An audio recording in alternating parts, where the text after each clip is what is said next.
Sejam bem-vindos ao segundo episódio. Guys, temos um episódio diferente com dois médicos aqui presentes e dois convidados. Se calhar diria um paciente e um impaciente. Depois vão-se e três médicos. E esse o terceiro também vai ter que se identificar. Doutora Yolanda, diria que é uma médica que dispensa apresentações. No dia 1 de janeiro começou a correr, saiu de Maputo e agora chegou ao Tofo a correr 5 km por dia. É uma médica clínica geral, a melhor área de todas elas, não é? A representar o pessoal e muito bem. E trabalha muito na área da dependência, que é o que a maior parte das pessoas sabem, mas é a minha referência pessoal para os casos de HIV e as suas complicações. Temos aqui o Mr. Ivano, o meu co-host. Sejam todos muito bem-vindos à segunda edição do IACast. Obrigado pela presença da doutora Yolanda e Ayaz, o inconfundível. Obrigado. Este, o quarto elemento, chama-se do terceiro médico, né? Ou Doutor Ayaz. Sejam todos bem-vindos a mais uma sessão do IACast, comunicação na base do... Não é o host. O meu maior sonho neste momento é um dia alguém na rua perguntar: desculpa, tu és irmão do Dr. Rich? Porque ser o irmão mais novo não está fácil, hein? Não está supermercado. Desculpa, és eu a trabalhar aqui a tentar conseguir uma imagem pública. És o irmão do... Acaba aí mesmo. Pois. Então, como é que estão, guys? Doctor? Está tudo bem, muito obrigada pelo convite para participar deste segundo episódio, não é? Do IACast. É um prazer estar aqui, obrigada pela apresentação. Como médica, não é? Falaste muito bem que eu estou a representar aqui os médicos GPs ou os médicos de clínica geral, mas eu acredito que o maior médico mais famoso aqui de Moçambique é o Dr. Rich. Quando alguém pensa em ir a uma consulta ou fazer alguma consulta de clínica geral, a primeira pessoa que aparece é o Dr. Rich. Então eu estou, né? Eu sou médica. Até posso falar de um caso que ocorreu esta semana de uma senhora que veio com um filho. E eu estou ali a fazer a consulta e etc. Eu disse: olha, vou pedir alguns exames. Ela disse: não. Eu já fiz o check-up, não sei o quê, com o médico do meu filho. Eu fiquei tipo... E eu sou o quê? Não é? Eu sou o quê? Então, muito obrigada por este convite e vamos ver, não é? Está a passar manteiga só. Se vocês não têm colegas como a doutora Yolanda, sejam mais humildes. Ivan, que tal? Em segundo plano, gostaríamos imenso de saudar o nosso host, nosso querido convidado, Ayaz Assam, que nos deu a honra e o privilégio da sua presença para juntos conseguirmos trazer este discurso e eventualmente trazermos alguma palavra de reflexão. Porque lembrem-se, um dos objetivos principais do IACast é que através destas conversas possamos despertar consciências e eventualmente trazer mudanças na nossa sociedade. Portanto, thank you guys, thank you por estarem aqui. É um prazer enorme ter-vos cá. Ayaz. Sinto-me em casa, sinto-me em família. Para quem não me conhece, meu nome é Dr. Ayaz Assam e a minha área de especialização é o bíceps, ok? Doutor da comunicação. Doutor da comunicação. Honoris causa. É uma honra enorme porque, pronto, sempre acreditei neste projeto. Acredito que a área relacionada à saúde é uma área que precisa de mais comunicação aqui em Moçambique e perceber que Gaia Med e o pessoal que está por cima e por frente da liderança desta instituição decidiu investir em expor um bocadinho mais os assuntos relacionados a esta área, convidar médicos de dentro, de fora, que estão de alguma forma a contribuir com esta área que acabamos por ter a certeza que é uma área de interesse público. Está aqui a apoiar um projeto deste género, então é uma honra estar aqui com os meus colegas médicos, o Dr. Richard e a Dra. Yolanda, e com a referência no que diz respeito à liderança, Ivano. E comunicação, não é? E oratória. Thank you guys. E podem se perguntar, e como é que se faz uma salada entre médicos e comunicadores? Autores defendem que a comunicação é um dos maiores skills da humanidade. E se nós queremos comunicar saúde, temos que trazer quem tem autoridade para falar sobre saúde e quem tem autoridade para falar sobre comunicação. That's it, guys. That's the perfect salad. Portanto... E é um casamento interessante, tá? Comunicação e saúde. O médico é um comunicador, hein? Ou deve ser. Olha, na minha ótica, por mais que não seja tão mal, no bom sentido, na área, mas se for um médico que consegue comunicar de forma empática, transmitir a emoção e gerar conexão, vai ter o consultório sempre full. Em relação àquele que é o mais mau da town, mas que é azedo. Mas todo médico tem que saber comunicar, isso é básico. Mas nem todos porque sabem, Yolanda. precisamos Doutora. falar com os pacientes, precisamos estar ali a entregar conteúdo de valor até durante a consulta, não é? Então todo médico deveria ser uma premissa do médico. Temos que estar viralizar a na comunicação. consulta. Uma Tem que viralizar na pergunta consulta. Já agora, na formação vocês aprendem Tem retórica, cadeiras oratória? de comunicação. Oratória Mas, como tal, não, mas não. tem cadeiras de comunicação. Eu Comunicação, lembro-me. da relação médico-paciente, Yeah. mas Tem pouco que- tem que profundo. Saber né? como entregar as informações, por exemplo, quando ok. tu vais mandar o paciente fazer uma bateria de exame, saber qual é o resultado que vais comunicar primeiro, Olha. se é o positivo, se é o negativo e por aí em diante. Então, acho que temos que falta sempre olhar. Esta gestão inteligente da comunicação saber ou como, gestão como, emocional como é muito falar. importante. É. Eu acho que faltei essa aula. Falámos, por acaso falámos no episódio passado com o nosso querido Dr. Faia, o pediatra, quando referiu que a forma como se comunica com a criança e com os pais, naturalmente, era o fator, não é? Falou de psicólogo até. Exato. Acaba de ser um exatamente. psicólogo da família. O pediatra acaba por ter que ser esta figura. Quando digo Exato. pediatra, na verdade, qualquer médico. Exato. Qualquer médico. Portanto, é extremamente importante o skill da comunicação na área da medicina e em qualquer outra área. Saber algo e não saber comunicar, eu não sei se difere muito de não saber. De não saber. Exato. E não é à toa que o meu lema, a minha mensagem central é CBD. CBD, mentoria THC, estamos a falar especificamente de estratégias de naming, não interpretem mal, mas CBD é comunicação na base do desenvolvimento. Tirem lá a comunicação, por exemplo, do casamento. Tirem lá a comunicação da vossa estrutura empresarial. Um fica a imaginar o que é que o outro está a pensar, mas vocês não se comunicam, não se entendem. E uma coisa interessante quando estiveste aqui a falar da importância do médico saber se comunicar, como, quando, e saber como trazer uma mensagem ou uma informação. Este senhor aqui é meu irmão, mais novo, hein? Por acaso. Estou a falar honestamente, hein? Esse cabelo, chamam-me do mais velho. O cabelo, a genética traiu-me. É Muito 2-2, cedo. né? Ele com o Zen, eu com o Dani. É assim, uma coisa interessante e é real. Tornou-se uma pessoa muito fria depois de começar a praticar medicina. Não, agora acho que nunca te disse isto. Mas tornou-se. Vou ouvir. E o médico precisa de se tornar frio. Vocês, como profissionais da área, partilhem lá um bocadinho como é que foi, por exemplo, sair da academia para o mercado de trabalho e em algum momento receber sempre ou vários casos complicados. Será que vocês também têm aquela sensibilidade, por exemplo, um dependente químico, vamos falar disso daqui a nada, começa a consumir uma substância, fica muito high, mas depois de um tempo já não fica tão high. Existe aí um processo de sensibilidade. Chamamos de tolerância. A vossa tolerância às notícias más, será que sofreu alguma alteração, alguma mudança ao longo desta jornada? Richard? Eu acho que estou a perceber do que estás a dizer, da frieza, mas tens que perceber uma coisa. Ser médico e falar de casos de família não tem nada a ver com ser médico de pacientes. Se calhar tu podes sentir uma frieza diferente. Não sei se é mais frio ou menos frio quando falo, porque são meus familiares. É o que tu vês. É mais direto? Não, eu estou emocionalmente ligado, naturalmente. Então posso reagir de formas diferentes que não têm nada a ver com os pacientes que vejo no consultório. Então se calhar estás a ter uma percepção dessa versão de mim, não é? Percebes? E diz-se que os médicos nem podem ver os seus familiares, não é? Justamente por causa desta questão emocional. Tu começas a confundir muitas coisas. Para com um paciente, por mais que tenhas empatia, tens que estar emocionalmente bem equilibrado. Ok. Não é? Tens que estar emocionalmente bem equilibrado para conseguires separar aquilo que são as tuas emoções, crenças dos princípios médicos, não é? E do tratamento. Não é? Tudo bem, é uma filosofia bonita, mas uma questão já mais direta. Já faleceu algum paciente nas tuas mãos? Vários. Ok. Como é que foi a primeira experiência? Eu posso te contar uma que várias, não é? Várias na faculdade, na clínica não, mas durante o percurso académico houve um óbito, pacientes perdem vida.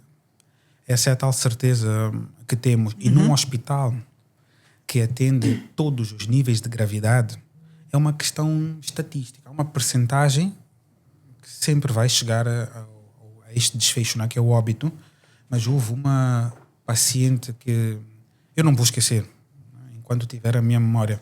Estávamos na urgência do Hospital Central, acho que era estagiário. Estagiário, aquilo chamam de SO, é sala de observação. Tinha 3 ou 4 camas assim, mas eu não estou a exagerar, 40 doentes.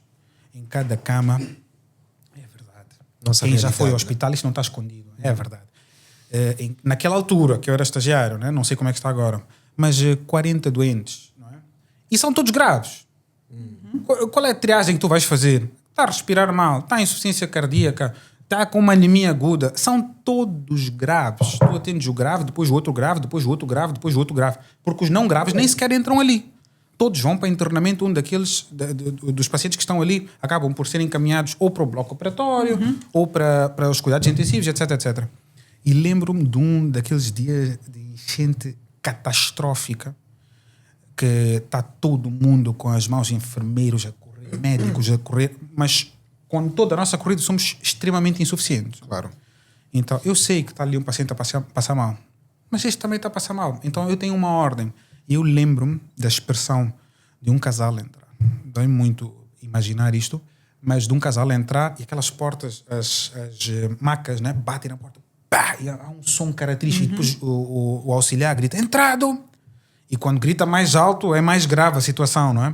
Mas eu estava a atender um paciente, nós meio que dividimos os pacientes, né? Um médico está com estes pacientes, o outro está com aqueles, os estagiários, etc. E aquela paciente era uma moça jovem, estava sentada e a respirar mal.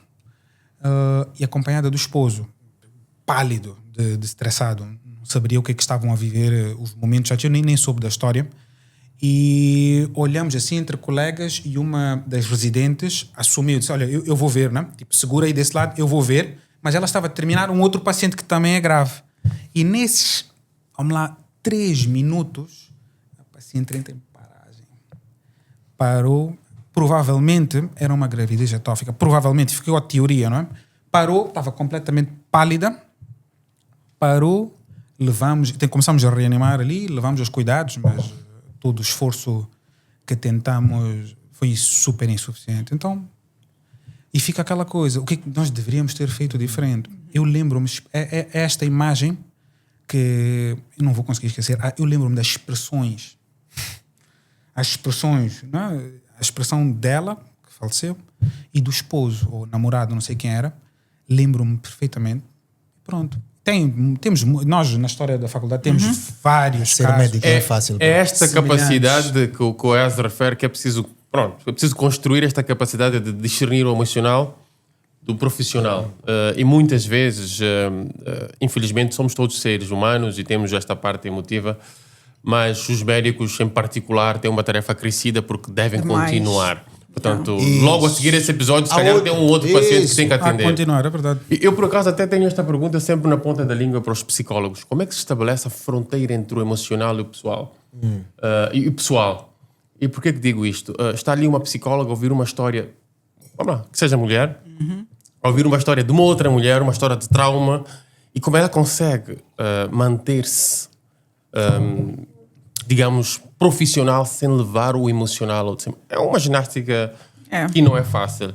Mas isto, os psicólogos vão nos explicar um dia como é que se constrói esta resiliência. Como é que ela consegue se manter sana? Exato. Porque às vezes é tanto stress dos outros que aquilo acaba por afetar o teu próprio emocional. Eu sei que tecnicamente existe alguma ferramenta pós entre os próprios psicólogos que eles se reúnem e fazem. Esqueço-me agora o termo técnico. Cuidar do cuidador. Isso, é mais ou menos isso.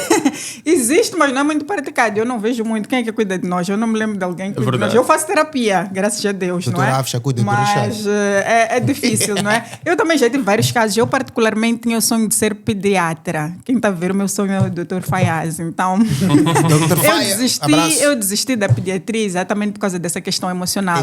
Eu trabalhava no Hospital Central da Beira e eram mortes em cima de mortes.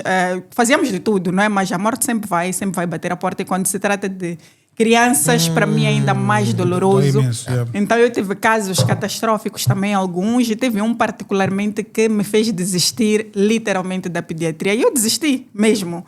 Saí, eu disse, nunca mais. E parei ali mesmo e fui abraçar outras oportunidades, porque pediatria é forte. Então desisti exatamente por causa dessa parte emocional. Eu chorava muito. Pois. Com pacientes, com familiares e etc. Então é hard. Então, isso na Beira, não né? é, sim, no Hospital Central da Beira. Não é porque a gente não tem aquela parte da sensibilidade, etc. Mas também precisamos nos manter um bocadinho fortes ali, que é para dar suporte também à família, não é? Se o médico está a chorar, o enfermeiro está a chorar, Pois. a mãe está a chorar e etc. É difícil, é complicado. Então precisamos também ter essa parte humana, obviamente, que é a parte dos sentimentos que acredito que todos os médicos têm, mas também precisamos ser um pouco de rocha ali para segurar as pontas dentro daquilo que é a unidade hospitalar, não é? Porque as nossas emoções podem até interferir na maneira como a gente vai gerir aquele caso. Então, quanto mais calmos a gente estiver, melhor é até para o próprio paciente. Então, os médicos não são frios, nós também temos sentimentos. Também. Guys, respeito aos médicos. Merecem um Yeah. voto de empatia Yeah. do nosso lado.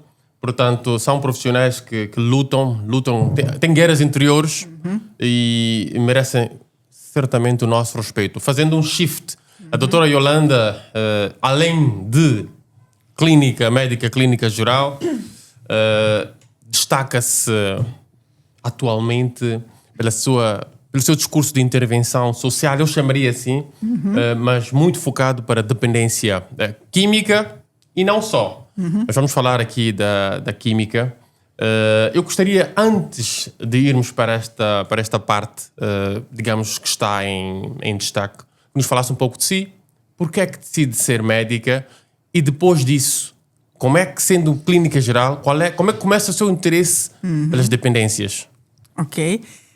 Eu, na verdade, nem escolhi a medicina como tal. Eu sempre digo que fui fazer medicina por imposição, praticamente, da minha mãe. Não é? Ela sempre uma história quase que me obrigou a fazer medicina, porque ela sempre teve o sonho de ter Obrigado, filha tia. médica. Valeu a pena, Valeu a tia. pena. agradecemos todos. Então, eu fui fazer medicina na Beira, na UCM, Universidade Católica. Fiz medicina lá e terminei a faculdade. A primeira exposição que eu tive com o trabalho foi na pediatria, não é? Então comecei a fazer balcões, depois comecei a trabalhar no departamento de pediatria mesmo. Naquela altura havia escassez de médicos pediatras, já acredito que até hoje ainda existem em todo o país. Então nós, médicos de clínica geral, também trabalhávamos na pediatria. Trabalhei durante cerca de 1 ano na pediatria até desistir, não é? E fui fazer mestrado na Universidade Católica, também eu estava ainda na Beira. Nesta de fazer mestrado, eu também trabalhava na clínica universitária, trabalhava no centro de saúde, que estava anexo à faculdade, e dava aulas. Então, eu era docente, dava aulas era tutora no curso de medicina, farmácia e enfermagem. Então, estava meio nessa pegada toda, não é? Então, fazia essas coisas todas. E depois veio o ciclone Idai. Eu vivia na Beira e a minha casa estava assim, tipo, em frente à praia. Tipo, Uau. eu vivia, meu prédio estava ali em frente à praia.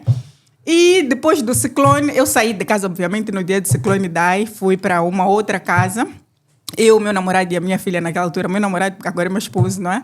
Saímos, fomos ficar numa casa mais segura e 2 dias depois do ciclone conseguimos voltar até a casa onde eu vivia. Estava totalmente destruída. Eish. Nem para abrir a porta. Tinha quilos e quilos de areia da praia, vidros partidos. O chão era de parquet, levantou tudo. Aquilo já não tinha casa, não é? Então, naquela altura, eu disse... se calhar é hora de voltar às origens, porque eu sou de Maputo e etc. Então comecei a concorrer a algumas vagas aqui em Maputo e eu sempre tive sonho de trabalhar na MSF Médicos Sem Fronteiras. Ok. É tipo sonho de vida, não é? Então apareceu uma vaga ali, era uma vaga de Fly Doctor. Fly Doctor era um médico tipo que voava assim em diferentes projetos ali da MSF e concorri para a vaga. Chamaram para entrevista, viajei para Maputo às pressas, vim fazer entrevista, o teste, não sei o que, correu tudo muito bem e fiquei com a vaga, não é? Então, voltei para Maputo nessa altura, foi em 2019, e comecei a trabalhar para a MSF com doença avançada, por isso é que tenho algum conhecimento ali na área do HIV avançado e etc. Então, eu entrei para trabalhar com doença avançada no CRAM, mas, ao mesmo tempo, o centro de referências do Alto Maé também era um ponto de referência para os usuários de drogas. Então, todo o paciente usuário de drogas que tivesse alguma complicação, e HIV e etc., seria atendido naquela unidade sanitária. E, associado a isso, por eu ser Fly Doctor, eu tinha que girar pelos outros projetos. Tinha 2 colegas, particularmente, eu lembro-me delas. Uma trabalhava na tuberculose resistente e a outra trabalhava com os usuários de drogas, que eu ia substituí-las. A outra trabalhava num clube de grávidas. E eu tinha que substituir as coisas da licença de maternidade. Então eu acabei por pular de um sítio para o outro e etc. E acabou que depois de um tempo eu me afeiçoei muito a esta componente dos usuários de drogas. Apaixonou-se pela área. Apaixonei-me pela área. Os pacientes dizem que muitas vezes lá chamam de mãe dos pacientes. É tipo, tínhamos uma comunicação. Eu sou uma pessoa que se adequa a diferentes tipos de linguagem, formas de falar, ser, estar e etc. E eu acho que nós nos encaixamos um bocadinho. Então, quando esta minha colega que eu estava a substituir voltou de licença de maternidade, ela por acaso decidiu que queria fazer pediatria. Então, meio que abandonou aquela posição, agora ela tá na pediatria, a Micaela.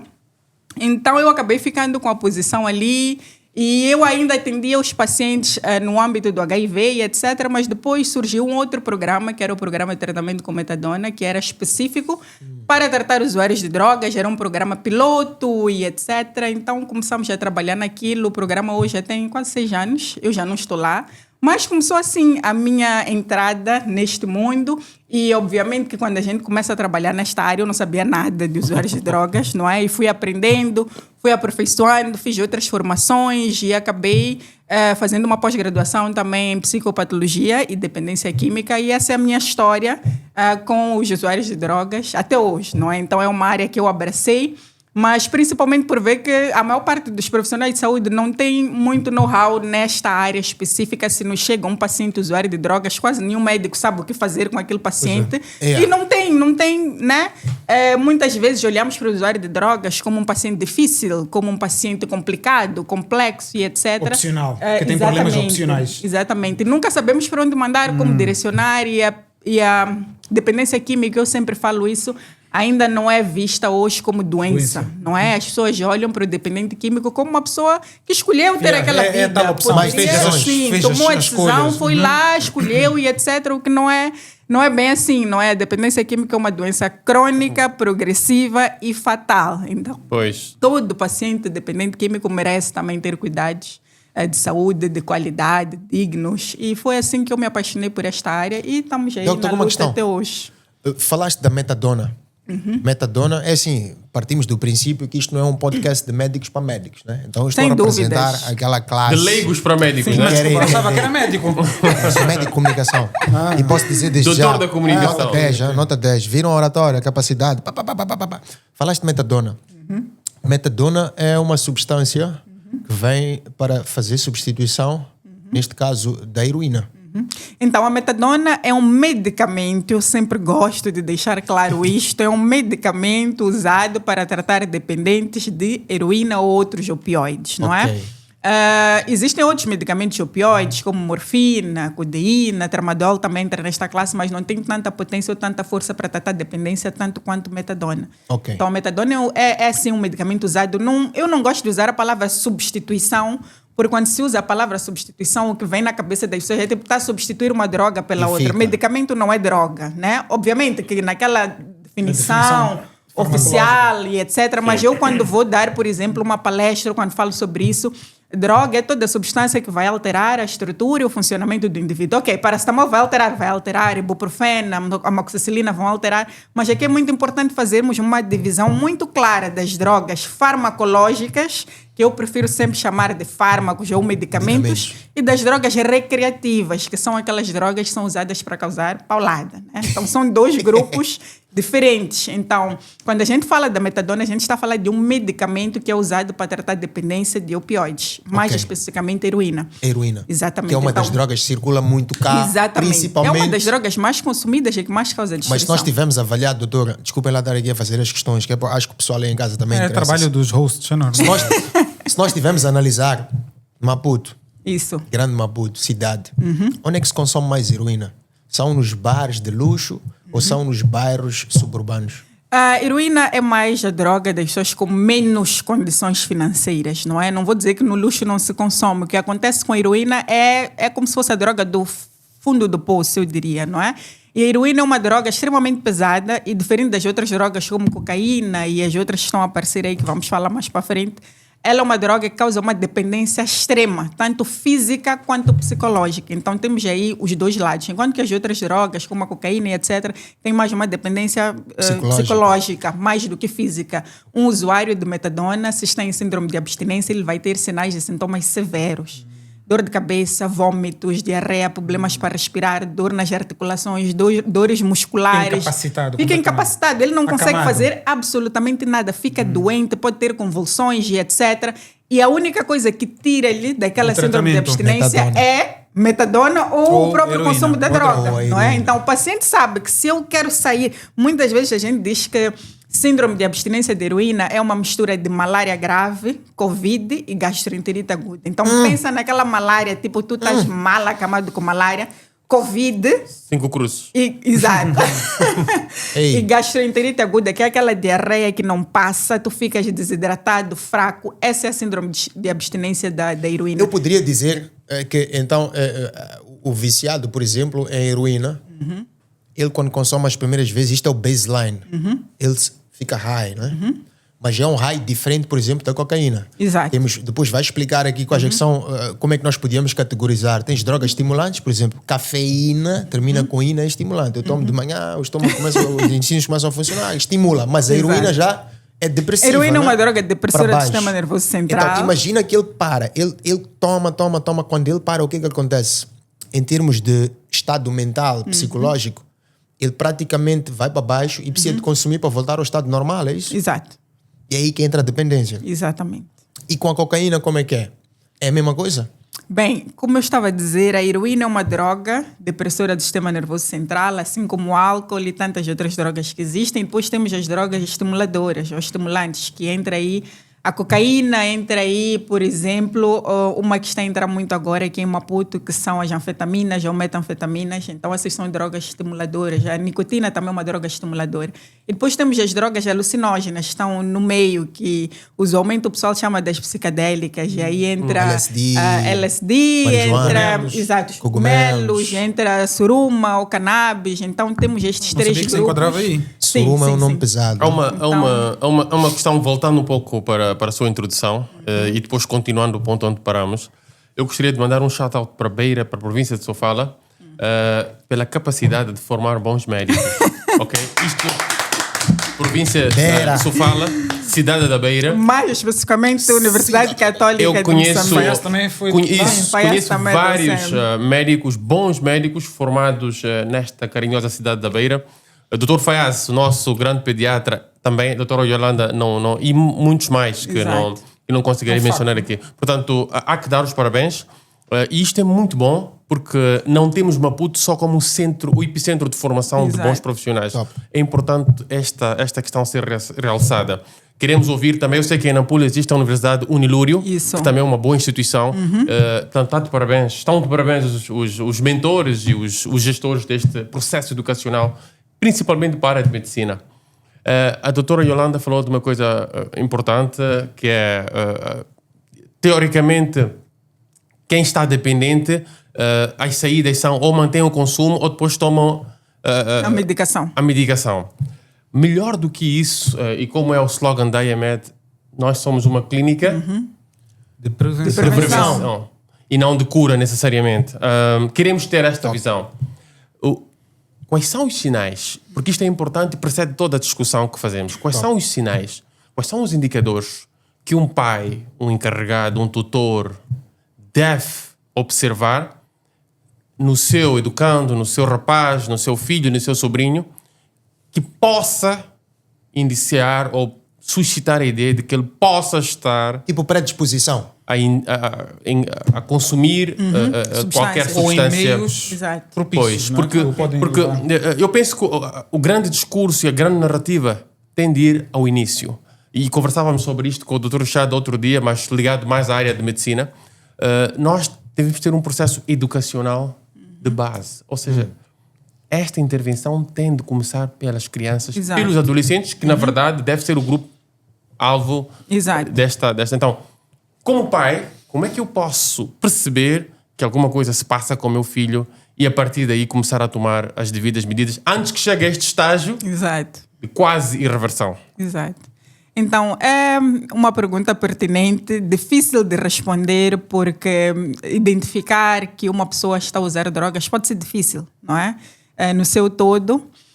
Mas a maior parte das pessoas que vai começar neste mundo das drogas começa exatamente na fase da adolescência e na fase da adolescência a gente tem aquela sensação de que somos imbatíveis, invencíveis, que nada pode nos deixar para baixo, que podemos experimentar tudo e etc. E um dos principais motivos pelos quais as pessoas consomem drogas é por curiosidade e influência dos amigos, não é?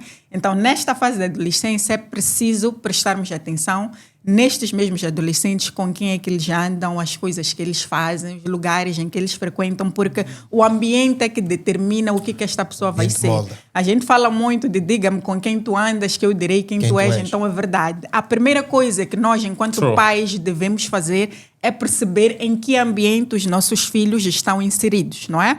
Posto isto, vamos monitorando. Sinais assim claros não aparecem assim tipo evidentes, não é? Obviamente que o pai pode começar a notar alteração de comportamento, porque uma pessoa que vai começar a usar drogas, dependendo do tipo de droga, vai começar a apresentar ali alteração de comportamento, as coisas que fazia antes já não faz mais. O interesse, por exemplo, pela escola, o interesse pelo desporto, o interesse pela família, por estar com a família, pelos convívios, pode diminuir. O adolescente vai começar a dar espaço a outras atividades. Muitas vezes a gente diz, quando entra no mundo da droga, primeiro a pessoa começa a consumir ali para se divertir, mas depois começa a abandonar paulatinamente os prazeres da vida, não é? Em detrimento da droga. Se ia à escola e tinha boas notas, vai deixar de ir à escola, vai deixar de ter boas notas. Se é um adulto, por exemplo, vai começar a negligenciar trabalho.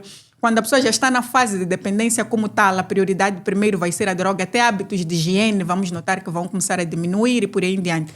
Outros sinais, se calhar, é olharmos para a própria pessoa, como é que a pessoa está. As drogas muitas vezes deixam vestígios. Se for álcool, por exemplo, tem um cheiro. Se for a cannabis, também cheira muito, as roupas e etc. E muitas vezes os adolescentes sempre deixam pistas, não é? A maior parte dos adolescentes que eu atendo, os pais já vêm com objetos. Encontrei este objeto, encontrei este frasquinho, encontrei este plastiquinho. Então, quase nunca ele volta para casa 100% clean. Então, tem sempre alguma coisa que ele vai deixar ali como pista. Enquanto pais, nós devemos estar atentos, não é? Prestar atenção no nosso filho. Isso é uma dificuldade que a gente vê muito nos dias de hoje, porque os pais também estão busy, não é? Querem saber de trabalhar. Muitas vezes já não tem tempo sequer para conversar com os filhos, estão em casa, são as redes sociais, os telefones e etc. E não temos esta paciência de entrar no quarto do filho, sentar com o filho, conversar, procurar saber como é que foi o dia. Às vezes uma conversa só já dá para sentir o bafo do teu filho, se fumou alguma coisa e etc. Então, prestar atenção, vigiar, não é? Estar ali atento e ver se realmente esta pessoa está a ter mudanças comportamentais ou não. O que assusta é que isto é idade escolar. Sim.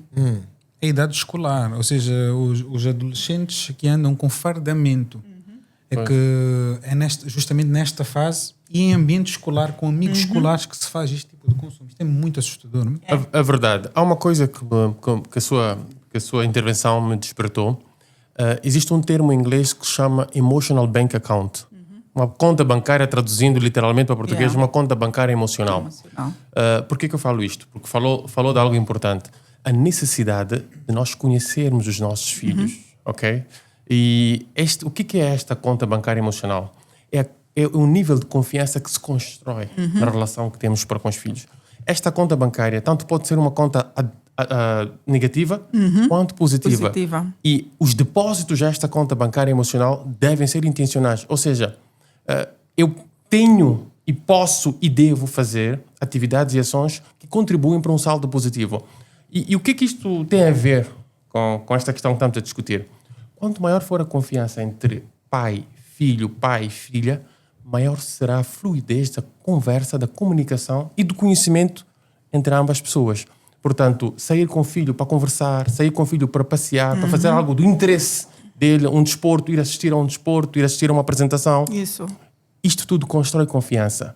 Cumprir promessas. Nós temos hábito, porque somos adultos, podemos falhar com as promessas. Olha, filho, quando eu voltar do serviço, vamos fazer aquele teu TPC. Vamos assistir aquele documentário.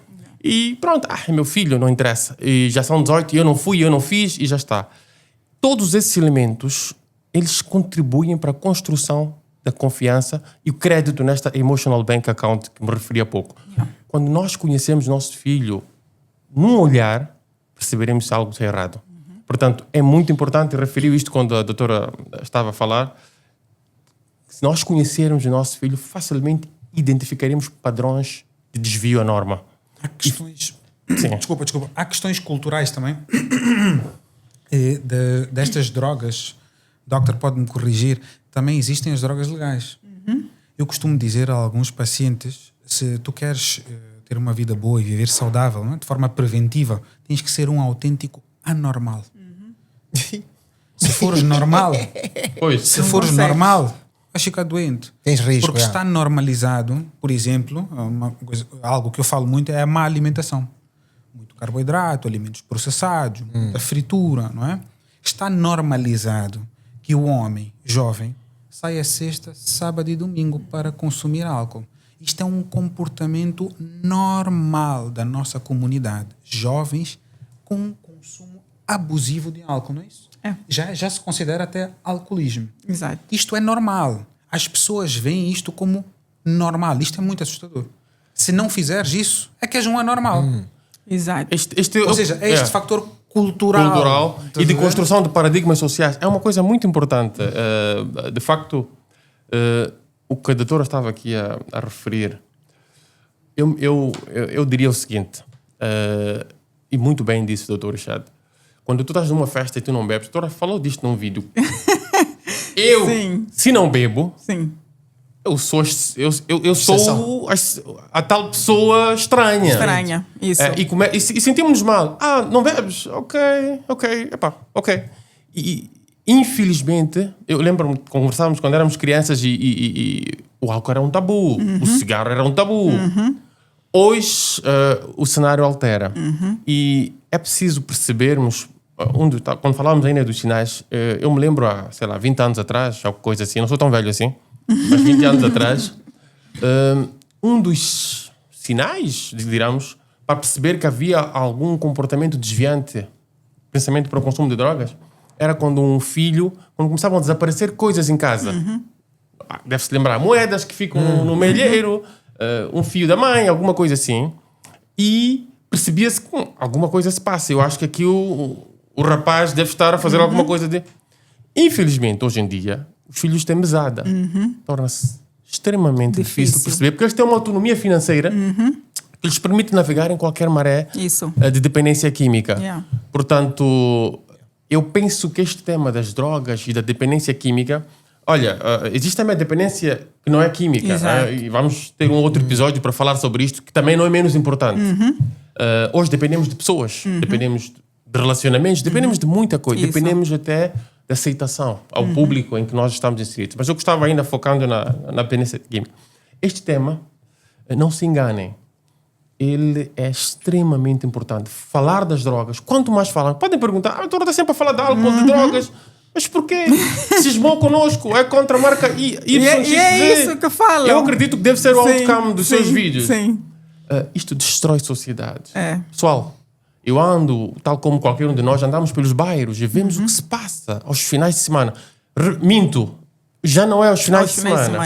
Quinta-feira, sexta-feira, sábado. De manhã, barracas ainda. Tu não consegues circular. Geladinha. Pela periferia. Cheio. A questão- Não, pessoal que está desde o fim de semana. Ah, ainda, sexta-feira de manhã. A questão do álcool é tão grave que esteve a falar aqui o Richard, que são as drogas lícitas, não é? As drogas lícitas são todas aquelas que são autorizadas por legislação local, né? Aqui em Moçambique não é crime consumir álcool nem cigarro, por exemplo, mas são exatamente essas substâncias que causam mais danos destrutivas à saúde, não é? O álcool é uma das piores drogas que existe no mundo e é a droga que mais mata a todos os níveis, não é?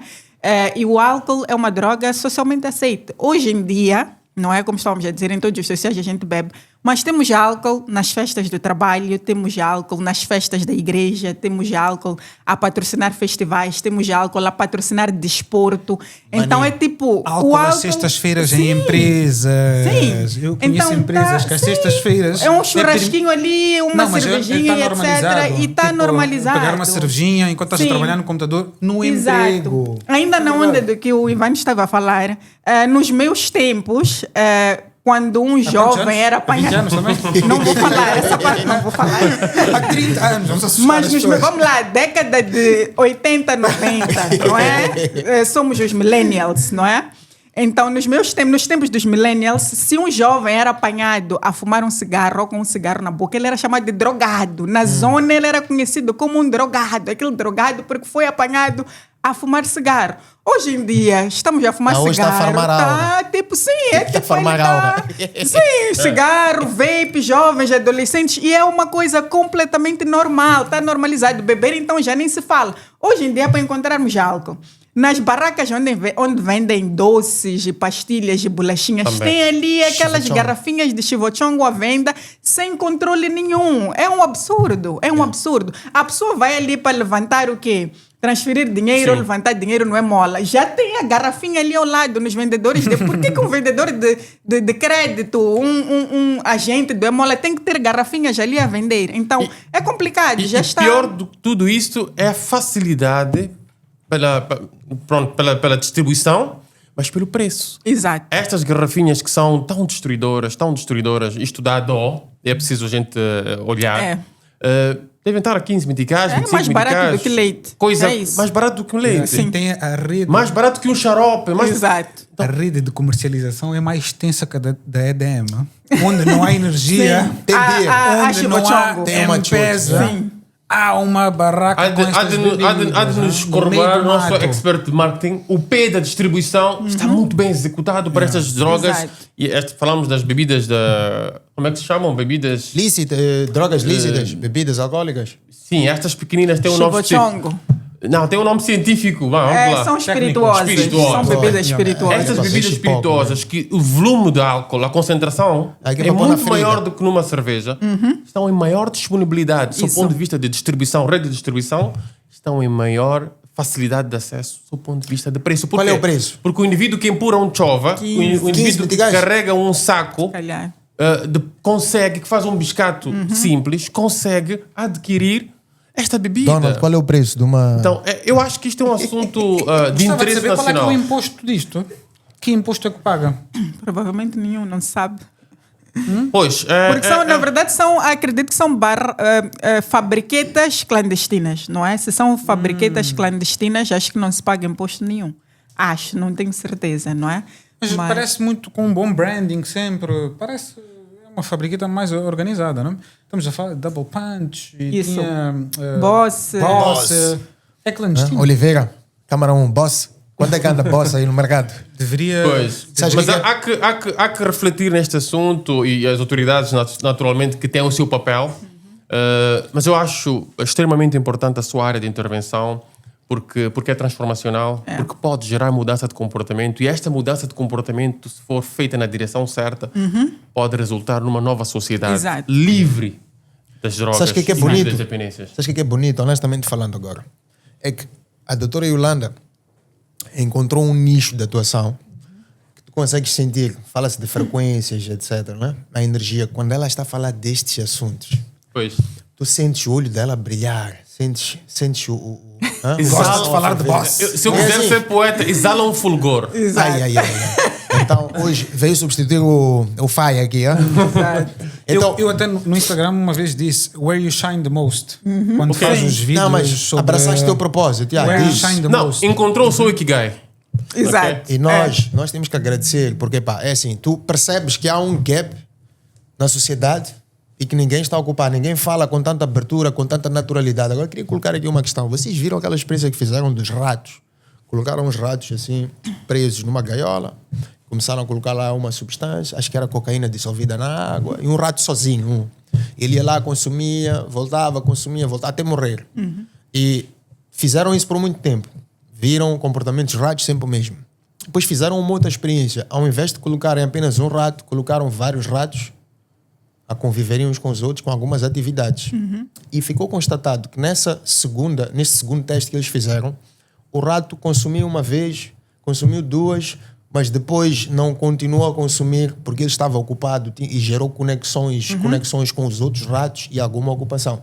Há uma frase, que é uma frase moderna, que diz que o oposto do estado intoxicado, não é a sobriedade, é a conexão. Até que ponto é que isto faz sentido? Tiveste aqui a colocar um tópico interessante em relação aos pais, em que os pais precisam prestar atenção e etc. O que é que geralmente falta na vida de um jovem que o faz, de alguma forma, procurar, talvez, preencher algum buraco? O que é que existe por trás deste lado emocional, psicológico? Será que poderias partilhar um bocadinho? Qual é o com gap Sim, social sim. que a dependência química tenta fechar? Fechar. São vários, na verdade.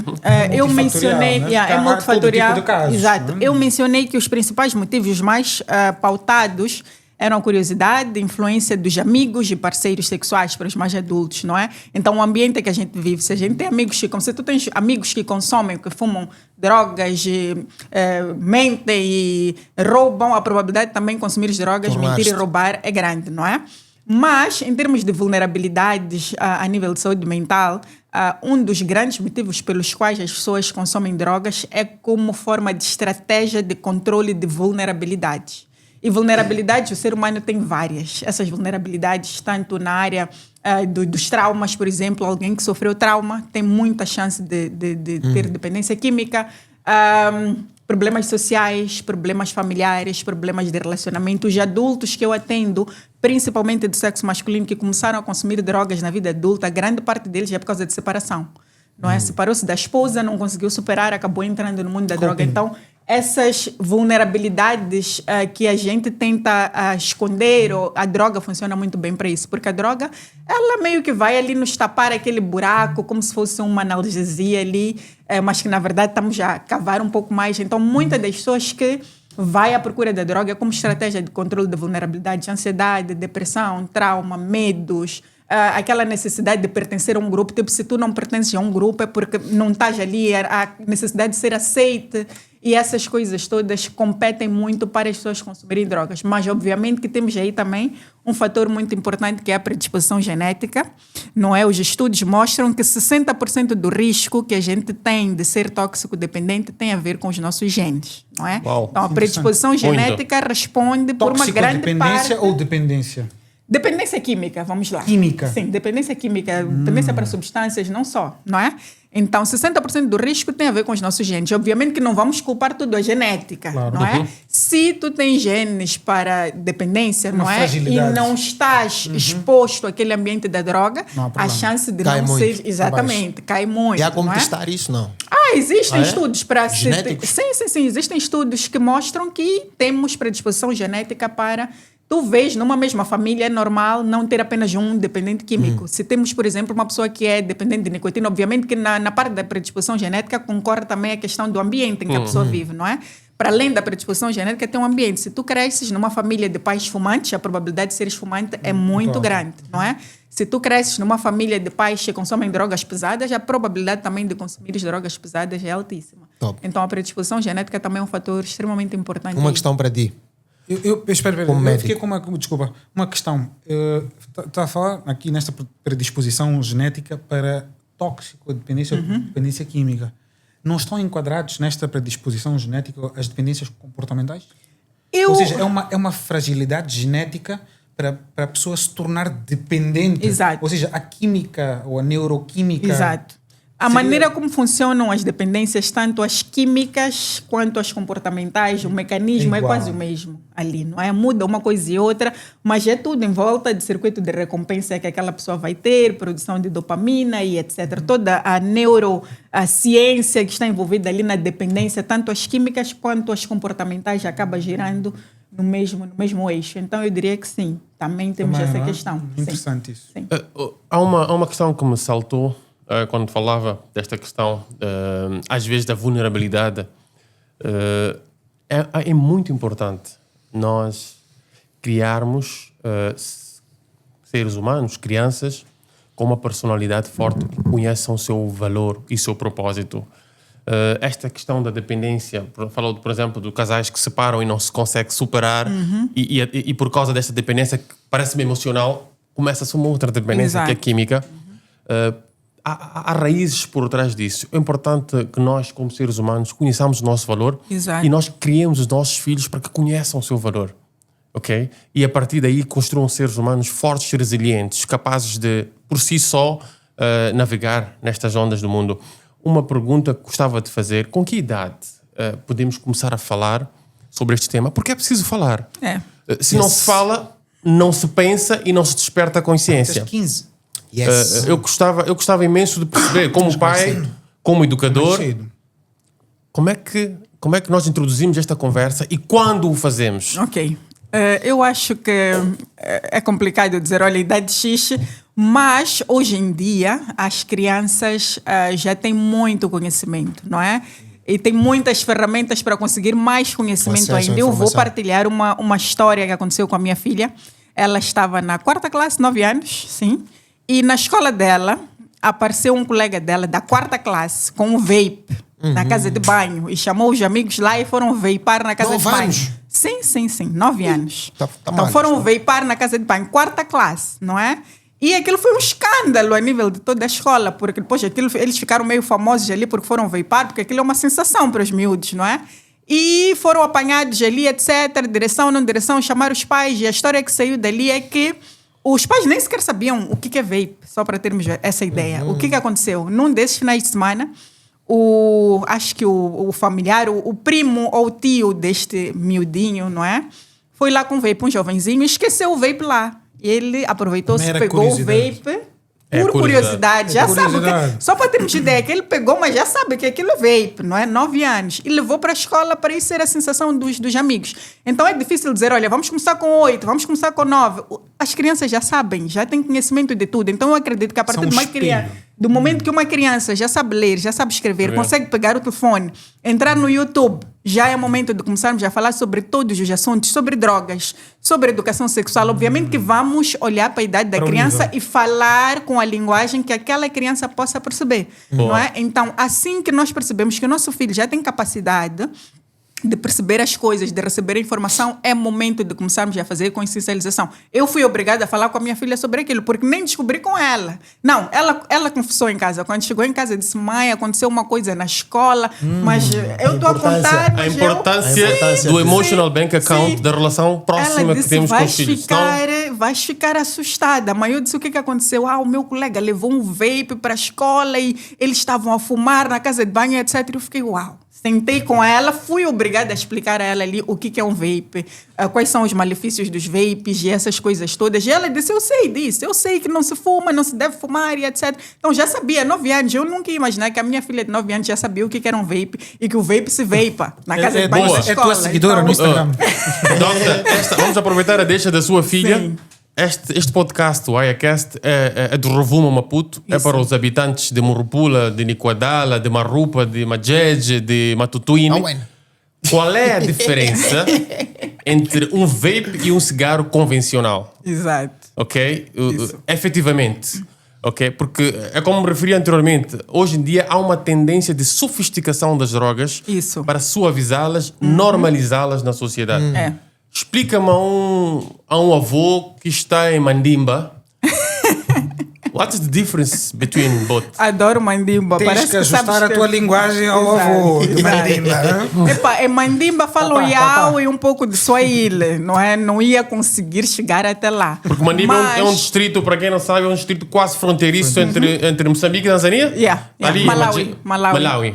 Sim, para estar à esquerda. Majeje é que está mais para o norte, para a Tanzânia. Exato. Então, para explicar ao vovô poderia ser difícil, mas vou tentar usar a linguagem mais clara. O cigarro, aquilo convencional, o tabaco que a gente fala, não é? O cigarro, ele, quando a gente inala ou quando a gente consome, vai até os pulmões e age através da combustão, não é? A queima daqueles fragmentos ali da planta ou do tabaco que tem ali. Então, nós inalamos através da combustão. É como se estivéssemos a queimar algo e entra através da combustão. E por isso é que os pulmões de uma pessoa que fuma cigarro ao longo do tempo estão pretos, por causa daquele alcatrão, não é? Enquanto que o vape ali dentro, eles colocam a essência de nicotina. Chamam essência de nicotina, para alguns usam nicotine juices, que são sucos de nicotina, não é? E quando a gente fuma aquilo, ou vapa, como eles chamam, é através da vaporização. Então, uma coisa é combustão, outra coisa é vaporização. Então, os dois causam danos à saúde, obviamente. Muita gente me pergunta o que é pior. Tudo é pior. Fumar é o pior dos vícios que um ser humano pode ter. E também disse que quando uma pessoa decide parar de fumar é a melhor decisão que essa pessoa tomou para a saúde. Até mais do que beber, não é? Não estou a dizer que é para continuarmos a beber, não é? Mas parar de fumar é uma das melhores decisões que um ser humano pode ter para a sua vida, não é? Para quem quer viver. Então, E o dos seus vape... familiares. Seus familiares. Exato. O vape, ele tem, dependendo do fabricante, obviamente, consegue... Diz que para quem fuma um vape, está a fumar o equivalente a 100 cigarros, não é? Por causa da concentração de nicotina. Wait, explica isso, doutora. Sim. Let's go technical. Eu também estou curioso. Doutor, só para aprofundar a pergunta. Faz mal, sim, tudo faz mal, menos a água e o ar, não é? Ar de namacha. Mas o cigarro, não é? O tabaco fumado, sabemos que é um fator de risco cardiovascular, para o cancro da mama, cancro da bexiga, para o AVC, etc, etc, etc. Já temos evidência para explicar como é que é o risco, não fumando o cigarro tradicional, mas o vape? Existem evidências, sim. Existem muitos estudos que estão a ser feitos agora, por acaso, que revelam muito as diferenças, não é? Entre um fumador de cigarro e um fumador de tabaco. Obviamente que o tabaco ali, por causa da combustão e das substâncias que tem, representa fator de risco para não só esses cancros, mas para a maior parte dos cancros. O tabaco está ali sempre quase que em primeiro lugar, não é? Já foi feito um estudo agora, em fevereiro foi lançado nos Estados Unidos, que diz que o tabaco responde a 19,3% como fator de risco para a maior parte dos cancros que existem no mundo. O vape, por outro lado, ele... diz-se que ele mata em menor espaço de tempo comparativamente ao tabaco, não é? Tem mais concentração de nicotina ali, porque quem decide a concentração de nicotina são os fabricantes. E quanto maior quantidade de nicotina tiver, mais chance tem de transformar os usuários em adictos, não é? Independentes.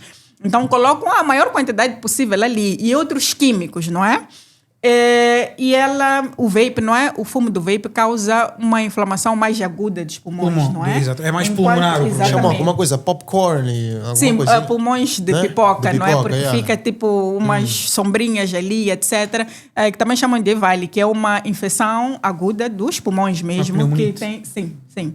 Então, os Podes dois têm morrer em pouco riscos, tempo. exatamente, os dois têm riscos à saúde, mas diz-se que se um adolescente começa, por exemplo, a consumir o vape com 15 anos, até os 20, ele já... Existem pessoas que até em menos tempo começam a ter danos pulmonares por conta do consumo de Isto é muito vape, grave. não é? Grave, hein? Eu tenho uma pergunta. Pais e mães, muita atenção a este vape. Tecnicamente, muito mais prejudicial à saúde. É mais sofisticado. A indústria vende uma imagem de sofisticação Sim, e sem dúvidas. para estas substâncias. E eu acho que aliado ao vape também está a xixa, Exato. que também são substâncias que são, socialização e que passam despercebidos, mas causam um grande problema à saúde. E os pais não sabem o que é, não é? Às vezes trazem, parece um brinquedo. Tem um que eu recebi uma vez na Parece um consulta, por power acaso foi. Sim, parece um brinquedinho ali e aquilo passa totalmente pendrive. despercebido. Podem fumar na sala de aulas. Sim. E ninguém... Podem fumar na sala de aula. No avião. Pronto, sim. felizmente a bordo é proibidíssimo e com direito Sempre dá um mas jeito, bate, sempre dá um bem jeito. mesmo. Sim. Ok. Porque ele não produz fumo. Pode não produzir cheiro. Quem é que vai ver? Pois. Doctor, há um caso interessante aqui. Meu pai, nosso pai, fumou durante muitos anos. Disseste que o cigarro está associado a grande parte dos cancros que existem. Tu não sei se te recordas deste episódio. Como é que ele deixou de fumar?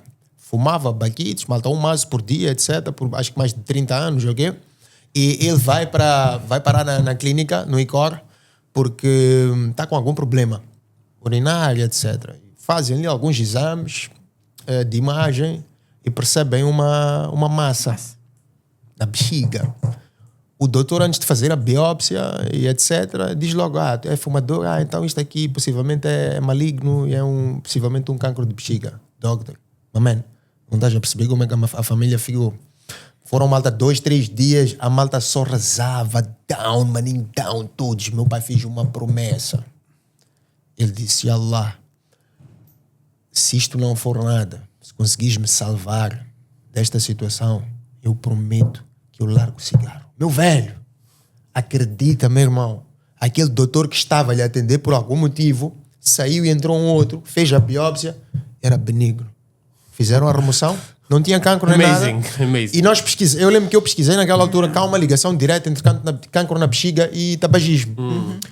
E não é que ele parou de fumar. Agora, como é que ele parou de fumar? É aqui que entra o ato de eu defender muitas das vezes o vape. E não é o único. Pois há a história deste senhor também e do Zen também. Ele começa a deixar o cigarro mas a fumar um vape. Mas não destes vapes tipo pendrive de agora. Há uns outros vapes em que tu Os mais antigos. tu Yeah. escolhes o líquido que tu flavor. colocas. Tu podes Yeah. meter 4 miligramas de nicotina, 2 miligramas, 0 miligramas, que só tem as outras substâncias, mas sem a nicotina. Não é que ele está em Pemba, eu vou para lá, levo o meu vape, ele vai fumando. Partiu o primeiro vape, partiu o segundo vape, ele diz, não, agora não me tragas nenhum vape. E parou de fumar, os gajos estão clean. Ou seja, Ok? foi uma estratégia de desmame. Desmame. basicamente. E a indústria também vende muito isso, mas existem certos detalhes aí peculiares no meio dessa história toda, porque já foi comprovado também que usar vape não ajuda propriamente as pessoas a deixarem de fumar. O que acontece é que a pessoa cria um hábito com o tabaco, com o cigarro, não é? Aquela nicotina da combustão. Existem algumas pessoas que não vão se dar bem com vape, por exemplo. Eu tenho um paciente que ele diz, olha, para mim, fumador de verdade é quem fuma cigarro. Ele disse para mim, é tipo, os que fumam vape não são fumadores. E ele nem quer ver vape na frente dele, né? É tipo, vape não é nada para ele. Então, há pessoas que têm o hábito de fumar cigarro, são viciados, obviamente, na nicotina, tem a nicotina ali, mas não vão se adaptar ao vape. Então, muito provavelmente, para uma pessoa que fumou cigarro durante 20, 30 anos e depois passa para um vape, não é a mesma cena, Not não é? the Então, same. é mais fácil ele desistir daquele brinquedinho, vamos dizer assim, com sabor de fruta, principalmente se for um senhor já de idade. Então, é mais ou menos isso que a indústria aproveitou-se desse detalhe para dizer que, olha, o vape ajuda a menos. parar de fumar. Não, não é verdade. Mas uma Existem pergunta. estudos... Diz. Existem estudos que já foram feitos que dizem que não. Eu ainda posso ir investigar e estudar um bocadinho mais para virmos debater esse assunto num outro podcast, mas a ideia de que o vape ajuda as pessoas a pararem de fumar Não, é não acho que estratégia seja de isso. marketing. Mas não acho que seja isso, nem acho que seja correto estudos dizerem ou alguém defender isso. Isso. Mas quando há intenção, quando há intencionalidade do fumador, ele pode usar isso como uma estratégia. Olha, que não é o único caso. Este senhor que está à tua frente usou exatamente a mesma estratégia. Foi fumador de cigarro, mas vou mais por dia. Obrigado por revelar ao mundo. Eu ia dizer o mesmo. Eu ia dizer... Não, foi fumador. Quem disse que eu queria falar disto? Fumou, inclusive. Acabei de perder 1000 Temos um seguidores. corte aqui para viralizar. Fumou, inclusive, mandou vir um vape nos times em que acho que nem era maninho comercial. Do AliExpress. Os coils, que são aqueles algodões, não haviam à venda aqui, não haviam Yeah. lojas de vapes. Ele disse: a minha estratégia é vou fumar este coil até começar-me a irritar os pulmões, porque o coil depois o algodão fica queimado.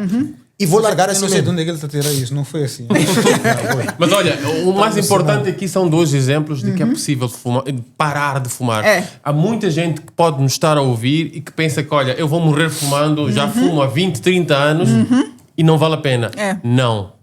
É possível. Temos aqui exemplos do pai do Ayaz, que já O está há quantos Rashad anos? que foi Quantos revelado o anos? seu segredo. Já está há vários anos. Já está há Já há muitos bons anos. anos, sem acho que mais de fumar. 6 mas anos, parte- 7 anos. parte Eu da queria decisão, né? adicionar uma coisa. Eu ia falar isso. Parte da decisão, Se né? a pessoa, obviamente que não vamos lançar toda a culpa para o paciente Sim. ou para a pessoa que está ali, mas há pessoas que largam o cigarro e continuam no vape durante anos. Ele é uma pessoa extremamente disciplinada. Eu não quis é? parar e parei. E há certas coisas que a disciplina também nos ajuda muito, não é? É aí onde eu queria focar. É dito que a maior... Pronto, isto é dito em inglês. O maior ato de independência é o controle, é o autocontrole. The best form of independence is the independence of self, of yourself. Então, esta capacidade de nós controlarmos o que fazemos e o que não fazemos é a maior sensação de independência. Não é estarmos É independentes difícil. como país. Não. O self-dominion, domínio sobre mim mesmo, é das coisas mais importantes que o ser humano tem que ter. E mais difíceis. E mais difíceis, mas... Não queremos que a doutora Yolanda fale de café. não, Vou falar daqui a pouco.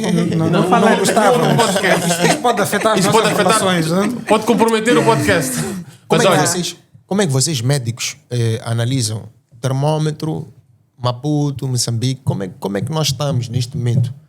Consumo de substâncias, casos que vocês recebem no consultório. Yeah. O que é que tu sentes? Se é que sentes alguma coisa? Eu não tenho muita bagagem para, tal como imagino que a doutora Yolanda tenha, mas o que eu sinto e faz muita confusão é o álcool.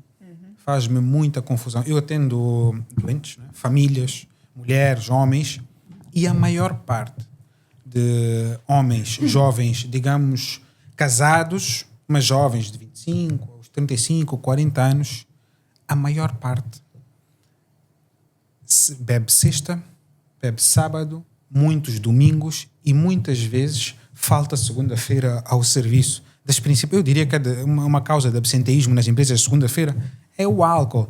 E isto tem consequências. Eu fiz uma reflexão no outro dia, enquanto conversava com um paciente, que o alcoolismo de uma pessoa pode ter impactos de influência em múltiplas gerações daquela família. Começa um indivíduo com alcoolismo avançado, a sua esposa, os filhos, os pais, os filhos dos filhos, os filhos que cresceram traumatizados com alcoolismo, com as histórias todas de agressão, de faltou isto, encontramos o pai não sei aonde. Cresceram traumatizados, tais traumas da infância. E isto passa até para os filhos dos filhos.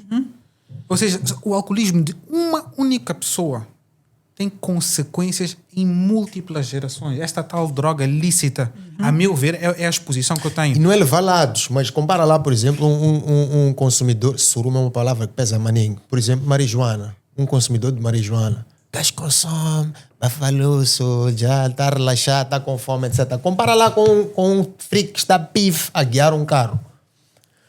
Não estou a dizer que uma é melhor do que a outra, não. Mas é incrível a quantidade de jovens que a malta perde aqui, de fins de semana longos, acidentes de carro, de moto. Muito. Violência doméstica. Por isso é que se tá aí. diz- São Sim, consequências. doutora. Por isso é que se diz que o álcool é das drogas que mais mata, não é? Porque o álcool, como o doutor aqui falou, é uma das... Nem é dúvida, isso é uma das principais causas de absenteísmo no trabalho, é uma das principais causas de violência doméstica, é uma das principais causas de mortes violentas. Vemos, às vezes, jovens na noite lutam e etc. E de repente tira Faca. isto, tira aquilo Pá, e pá, mata pá. assim por causa do álcool. Então o álcool está presente em tudo, não é? E já foi uma droga extremamente normalizada. Eu falo sempre que o álcool é uma das principais causas de morte, porque falaste agora de acidentes.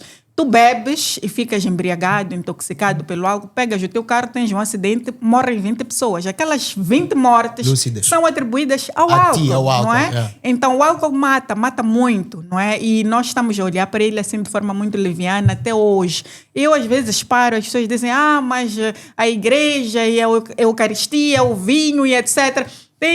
Eu assisti outro dia um documentário que estava-se a falar que é aquele álcool do tempo de Jesus, porque até vejo comentários ali a dizer, mas Jesus transformou água em vinho e etc. Então aquele vinho do tempo de Jesus e etc. disse que nenhum tipo de álcool daquela altura do Novo Antigo Testamento ultrapassava 3%. Então era um álcool que era... Mas hoje em dia, o álcool que a gente vê aí são bebidas extremamente carregadas de álcool e quase mensuráveis, ali 43% e etc. E está-se a consumir exageradamente. E as doenças causadas e exacerbadas pelo álcool também são demais. Perguntaste agora sobre consumo aqui em Moçambique, não é? Que eu acho que é extremamente importante falar também. A gente divide, já falamos das drogas lícitas, que é o álcool e o cigarro, não é o tabaco. E tem a parte das drogas ilícitas, que são aquelas que são proibidas por legislação moçambicana. Então, é crime consumir essas drogas. E começa pela cannabis, ou suruma, ou quer chamar de marihuana. Número 1? Seria número 1? Faz lá um top 5. Número 1, tipo de consumo, sim. A suruma é a droga. Se tu entras agora no chat GPT e colocas ali qual é a droga mais consumida do mundo, em primeiro lugar vai aparecer a suruma. Ok. Não devia ser o álcool. Porque Droga. o álcool é consumido há mais de... Mas eles não Exatamente, consideram. mas não É consideram Não por consideram. ser lícita. Então, em primeiro lugar, mundialmente falando, e aqui em Moçambique Não, também, tá. a primeira droga é suruma. Weed. Suruma em primeiro lugar. Segundo lugar? Segundo lugar, eu ali haveria de me arriscar, agora é uma confusão, mas eu haveria de me arriscar em colocar ali heroína, Ok. não é? Em segundo lugar. Heroína, ela também é chamada de Thai White, brown sugar, e também temos cocktail. Cocktail é uma mistura que se faz da heroína com a cannabis. Então, Ok. pelo fato da cannabis ser uma das mais consumidas, muitas vezes mistura-se. Ao invés de injetar, e faz-se, fumo. exatamente. Então, faz-se o cocktail. E também tem nhaope. Então, a heroína é consumida de diferentes formas. O nhaope, não sei se já ouviram falar do nhaope. Por É acaso uma não. droga... Não? É uma droga que era muito consumida na África do Sul, Guiné e etc. E agora está a chegar aqui em Moçambique. É uma droga, é tipo a heroína dos pobres, eu diria assim, que é uma mistura de restos de heroína com antirretrovirais, não é? Aqueles remédios para tratar HIV, e Ratex, que é remédio para matar ratos. Então mistura-se essas três substâncias que é para aumentar a potência da droga e os usuários injetam. Sim. Então, são aqueles que Injetar muitas Ratex. vezes são chamados de zumbis e etc. Então, também é uma forma de consumo. Então, eu diria que a heroína é a segunda droga mais consumida das ilícitas aqui no nosso meio, por causa destas diferentes formas. Depois entra a cocaína, não é? E a cocaína, nós também temos algumas diferenças, não é? Tem a cocaína pura, que é aquela branca, não é? Que é mais consumida pelas pessoas que têm algum poder financeiro, que é através da... chama-se de inalação, ou snifar, ou cheirar, não é? Mas também temos a cocaína dos pobres, que é aquela que é feita através dos restos da cocaína e misturada com amônia e cal virgem. Cal virgem é a substância que se usa para fazer cimento. Então mistura-se essas substâncias e fica assim, chama-se crack, pedra ou rock, não é? Então os usuários muitas vezes derretem aquilo e fuma-se no pipe ou injeta-se, dependendo de pessoa para pessoa. E agora tem uma que está entrando, depois vem os drunfos, êxtases e etc., e depois tem uma que agora está a entrar muito aqui, que é crystal meth, né? As metanfetaminas estão a entrar muito agora no nosso mercado. Estão a vir com toda a força. Sintética. Sim, são sintéticas, estão a vir com toda a força. Então essas são as mais consumidas aqui. Não percebi? Metanfetaminas em que meios? Também para pessoas que têm melhores condições financeiras. Uau. Não é? Doutora, há uma pergunta que quero fazer, mas depois de uma resposta. Para as drogas mais pesadas, qual é o período que elas é feito? Mais ou menos, em média. Average. Depende. A heroína, por exemplo, ela tem uma meia-vida aí de cerca de 6 horas. Então, significa que vai entrar ali, geralmente, quando o usuário consome, tem as primeiras 2 horas, que a gente chama de fase de lua de mel, que é aquela fase onde o paciente está ali, não sente uma dor e etc. Não, geralmente... Anda rápido. Não, os que andam rápido... Os que andam rápido são mais drogas estimulantes. Aceleram. São mais drogas estimulantes. Na Colômbia. Yeah. Andam rápido. Olha, são as ligadas à dopamina. São rocks. Sim, ali é por causa do rock. Rocks. Andar rápido é por Bate causa uma do pedra. rock. Não estão indo para lado nenhum, só estão a voar. Agora, a heroína geralmente é mais ou menos 2 horas, já é a fase de lua de mel. Depois, as outras 4 horas, já a paulada assim começa a descer. E depois de 6 horas, já não tem praticamente a mesma concentração da droga no organismo. É aí onde muitas vezes ele já quer voltar a consumir. Ok, por que eu fiz esta pergunta e por que qual é a relação que eu quero falar? Falaram de uma das consequências da droga, era o absentismo. Mais do que o absentismo físico, é o absentismo emocional. Eu estou 6 horas fora do mundo, fora da minha família, fora do desenvolvimento do país, da reflexão de problemas importantes. Portanto, é um impacto que não se pode calcular. O mínimo é absentismo físico, não é? Dissemos que por causa da droga muitos faltam ao serviço. Esse é o mínimo que se pode ter. Mas o absentismo, o pai ausente, o marido ausente, a esposa ausente, porque isto não é de género. Sim. Já perceberam qual é o impacto disto? Então, eu com esta questão, estamos quase na fase final do nosso IACast, eu gostava imenso que a sociedade moçambicana, meus compatriotas do Maputo ao Rovuma, do Índico ao Zumbo, refletíssemos em conjunto como pais, como educadores, como governantes, por que não? O governo tem um papel importante em como podemos cada vez mais consciencializar os nossos jovens, principalmente, porque os jovens são naturalmente a faixa etária mais afetada por isto, não só, mas mais, para mudarmos a nossa forma de aceitar as drogas. Eu penso que esta questão também é muito importante. Falou aqui dos prejuízos do vape, comparando com o cigarro. Tudo é prejudicial, mas há aqui sempre um desequilíbrio. Temos de prestar mais atenção ao país, sociedade. Temos de conhecer as coisas. Ainda bem que existem doutoras como a doutora Yolanda. Sério, porque eu também aprendo com os seus vídeos, porque já estou desatualizado, sou millennials, não estou atualizado. Fala a verdade! Já estou desatualizado. E às vezes a gente ouve nomes bonitos. Vape é nome bonito, não? Parece algo que prejudica. This is all commercial, man. This is an industry behind. Tem passion fruit, não? Tem uma indústria por trás disto. E depois estes sabores, não é? Tudo isto é uma construção intencional para disruptir uma sociedade. Sem dúvidas. Portanto, thank you, Doctor, por estar... não é fácil, eu não acredito que seja fácil. Eu acho que as grandes marcas aqui de cervejas e vinhos, quando vem... é aquela doutora. Doutora Iolis, novamente. Eu, na verdade, estava a querer dizer que eu sou quase que ameaçada na rua. Eu, quando estou na rua a andar, todo mundo olha para mim, começam a falar e etc.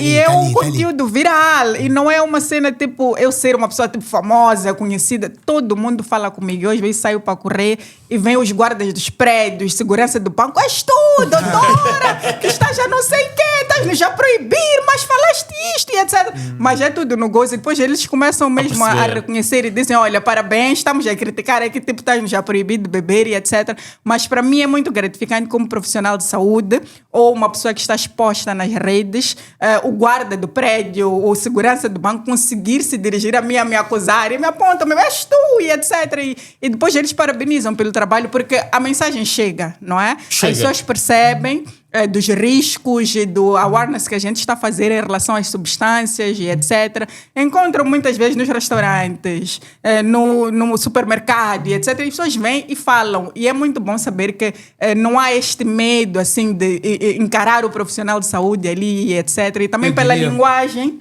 A linguagem que eu uso nas redes sociais é linguagem para todo mundo perceber, não é? Já recebi muitas críticas de colegas médicos. Por que falas assim? Porque esta palavra não é isto. Tens que usar uma linguagem mais formal e etc. Médico, claro. Exatamente. Eu não estou a falar para a comunidade médica. Eu estou a falar para as pessoas, para o povo, Comuns. não é?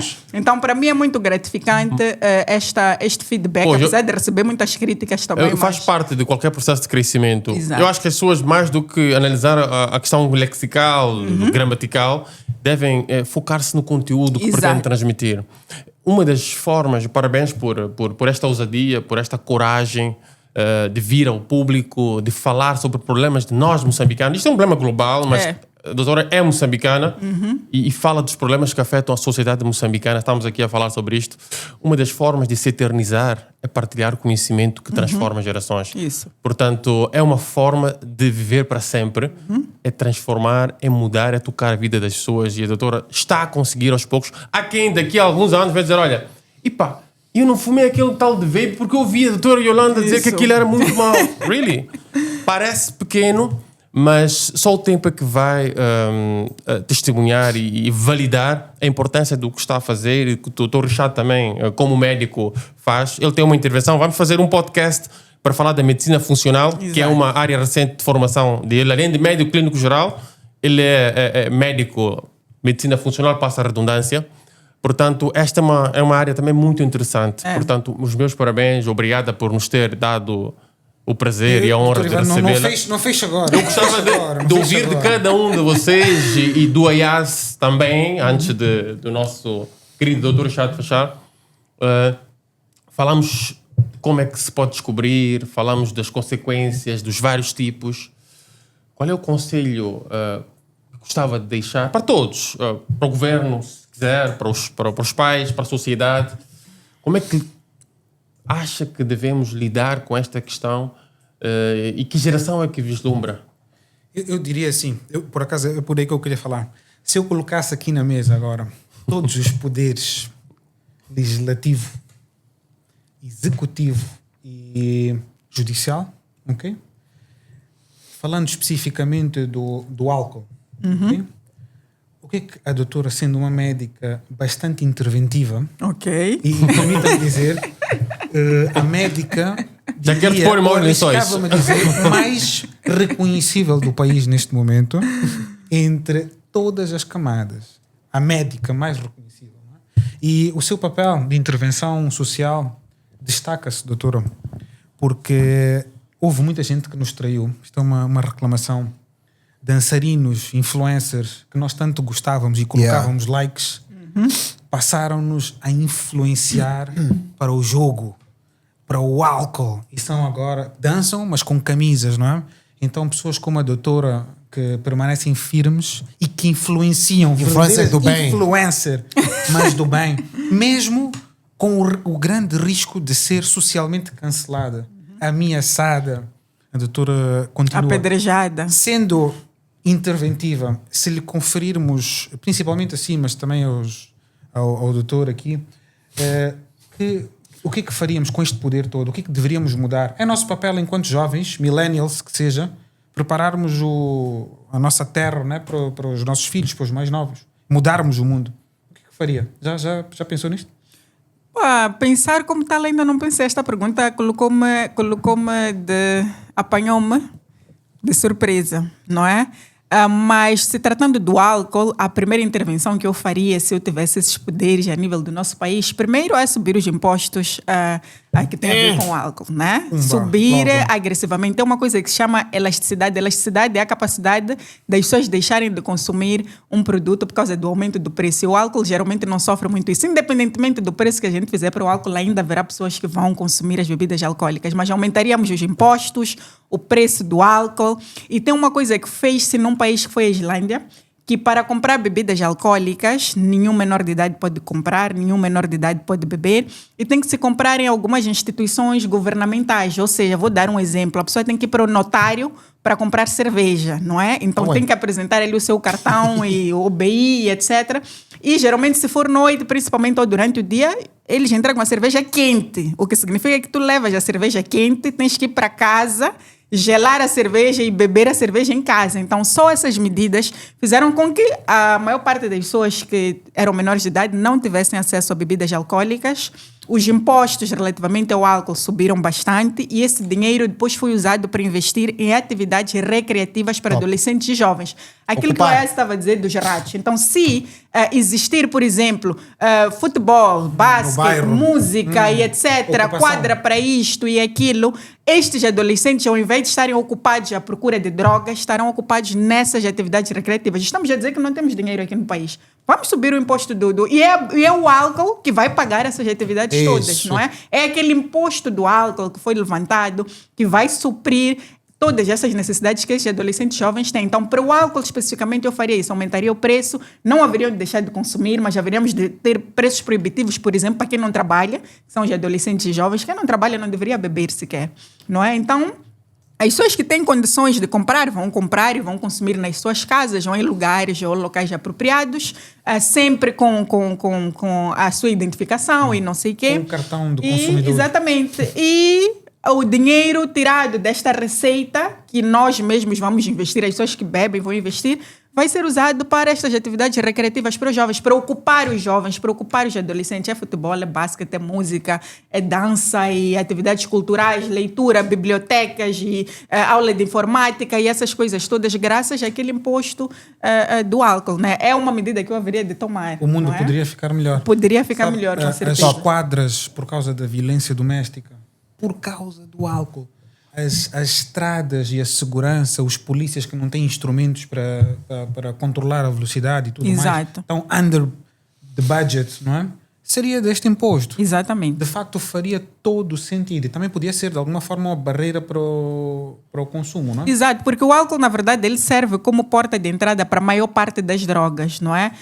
Se tu estás intoxicado pelo álcool, muito facilmente vais aceitar consumir outras substâncias estranhas. Se alguém chega e te oferece, por exemplo, cannabis, ou te oferece cigarro, ou oferece cocaína, facilmente tu aceitas, porque estás intoxicado, não é? O álcool ali já não te favorece com aquilo que é o teu juízo mental perfeito ali e facilmente caímos noutras drogas. Então é uma porta de entrada. E a partir do momento que a gente abre esta porta, qualquer um pode entrar. Então, se calhar, diminuiríamos bastante esta... Portanto, através da política fiscal, a doutora sugere que haja uma dissuasão do consumo, digamos assim, do álcool. Faz sentido. Eu acho que é importante buscar experiências, como referiu, de países que tentaram e que tiveram algum sucesso. O nosso governo pode e deve preocupar-se com esta questão e, por que não, ousar em alterar o que tiver que ser alterado para que este mal desapareça de uma vez por todas. Se calhar eu acrescentaria um pontinho aqui em relação às escolas. Entrega tudo, doctor. Escolas primárias, secundárias, começarem a investir mais a falar sobre estes assuntos, não é? Fazer palestras, workshops, atividades recreativas, criar grupos de apoio de jovens, grupos sem álcool e a falar sobre essas substâncias, clubes de jovens e adolescentes que debatem este assunto das drogas, saberem o que é tabaco, o que é suruma, como é que as drogas são oferecidas, porque temos muitos adolescentes que caem no mundo da droga, acabam experimentando substâncias sem saber sequer o que é, sem saber que é viciante. Muitos dos meus pacientes começaram a consumir drogas pesadas porque foi misturado ali com a cannabis, por exemplo. Sem saber. E depois, sim, sem saber. Tu tens um caso muito interessante do livro, né? Do Malik. Do Malik. Exato. Então, incrível essa história. Muitos adolescentes começam a consumir sem saber. Então, é importante eles saberem quando alguém te oferece isto, o que é que pode ter ali dentro? O que é aquilo? Porque alguns, na maior inocência, querem fazer parte daquele grupo, querem pertencer, acabam consumindo. Então, eu vejo que as escolas não investem muito nesta parte do álcool. Então, é importante termos debates sobre isso nas escolas, tanto primárias quanto secundárias. Deveria fazer parte até do currículo ali, Claro. falar, Why not? debater Claro. sobre, Isto é e assunto debater sobre ministerial. drogas. A educação Isso. é a arma mais poderosa do mundo. Ela 100%. transforma pessoas e as pessoas transformam o mundo. E se nós incluirmos este tipo de conteúdo nas nossas escolas, primárias que seja, isto pode ter um impacto transformacional sem precedentes. Portanto, eu concordo plenamente que uma das melhores e maiores e eventualmente mais efetivas medidas que se pode ter é usando esta grande e poderosíssima arma de construção e não de Education. destruição, que é a educação. Prevenção, educação. Outra coisa. Doutor da comunicação. Quando é que foi a última vez que vocês viram uma campanha do Ministério da Saúde contra as drogas? na Talvez TV? quando se celebra o dia Mundial. mundial da droga. Agora, este mês Mas nada. temos dia 31 de maio, que é Dia Mundial contra o Tabaco. Então, vai haver alguma coisa, com certeza. Yeah, Mas então, são datas comemorativas. Comemorativas. a minha observação haveria de ser mais ou menos nessa linhagem. Pois. Ok? É assim, eu vou puxar sempre a sardinha para o meu faia, né? Tu analisas os meios de comunicação de massa, continuam com alcance estupendo. Será que está-se a usar de alguma forma estratégica os meios de comunicação de massa para educar, para reeducar ou para trazer temas que de alguma forma vão conseguir reduzir ou orientar a juventude? Acho que não. Acho que não. Outra coisa, as campanhas que nós vemos cá, por exemplo, das próprias bebidas alcoólicas. Vlad, tu ligas a televisão, estás a ver uma novela, intervalo, até As o que é que passa ali? estão cheias de publicidade. Não só, tu pegas um maço em países desenvolvidos, alguns deles, de cigarros, vê lá as fotos que estão ali. A minha filha, há um tempo atrás, eu, para quem não sabe, em casa, estou no programa da doutora Yolanda, de abstinência não, de largar Cessação, o tabaco. Well done. cessação Well de done. tabaco. Parabéns pela coragem. Não é... Já que Não está é- a fazer não publicidade é da doutora metadona. Yolanda, é na IAMED. Mas dominado. Isto é o quê? Por exemplo, um exemplo. Isto são pastilhas de nicotina. Né? Porque largar o cigarro É uma das coisas mais difíceis. é tough. Yeah. É tough. E eu tive algumas recaídas, né? Tive algumas recaídas. Uma delas, por exemplo, foi quando tive o stress do dente. Não conseguia mascar. Ao invés de pegar o cigarro, peguei o vape. Inclusive, está-me a ajudar bastante. É incrível o trabalho que estás a fazer. E recomendo vocês aí em casa que estão a fumar, visitem aqui a IAMED, falem com a doutora Yolanda. Ela é muito busy, mas Muito é uma busy. doutora que Com sorte encontro em 2027. vai Se tudo cons- correr bem. É que há alguns que não vamos falar disso. Pronto. Obrigada. Já Ok, matei. ela tem um programa interessantíssimo porque a forma dela operar é tipo um acompanhamento, né?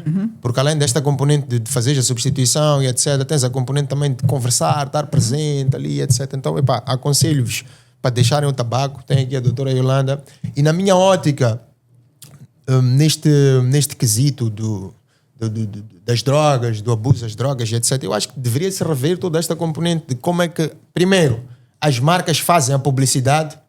É que, na minha ótica, não faz sentido uma marca de cerveja patrocinar um desporto ou uma marca de bet patrocinar. É contraintuitivo. Não faz sentido Depois de uma corrida de 10 km ou 21 km, está todo mundo a beber Tens cerveja ali uma beer. na meta.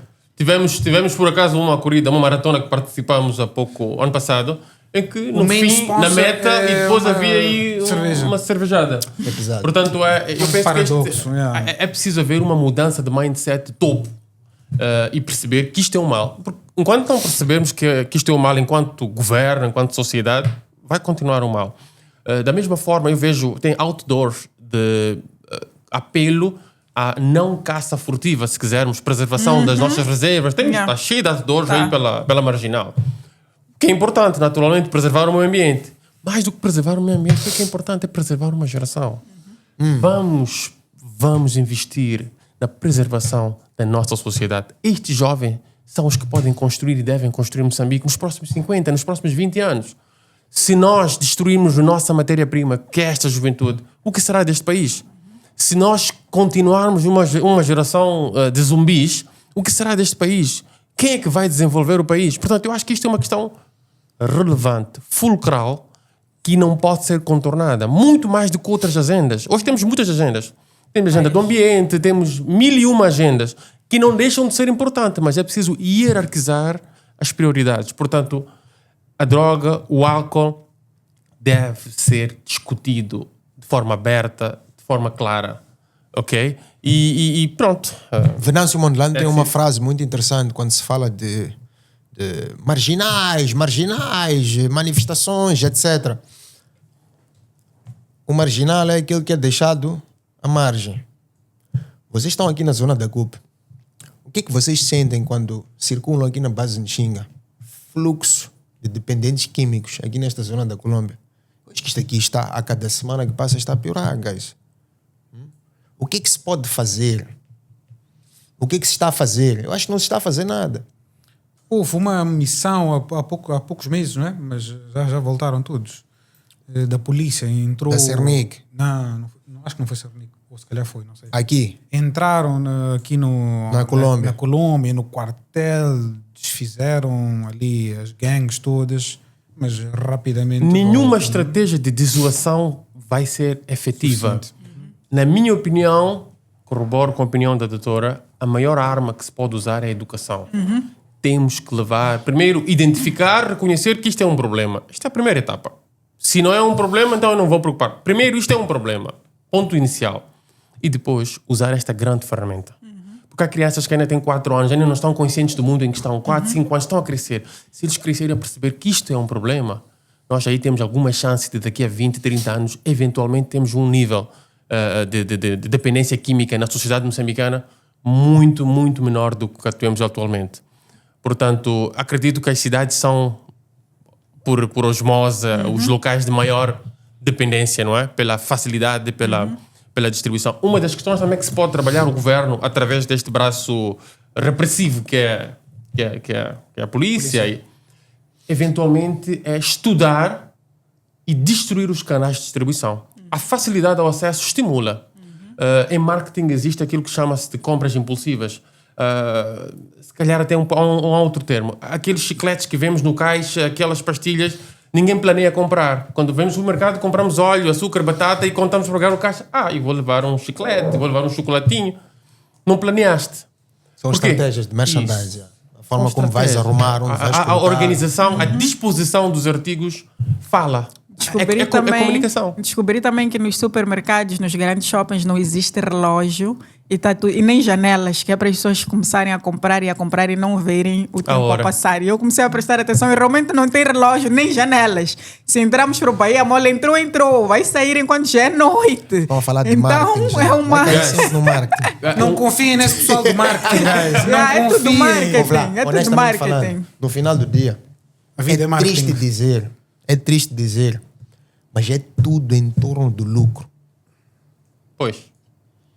Até as áreas em que a malta acha que não, ética, não, estamos a... É lucro, meu irmão. E a malta vive nesse mundo, infelizmente.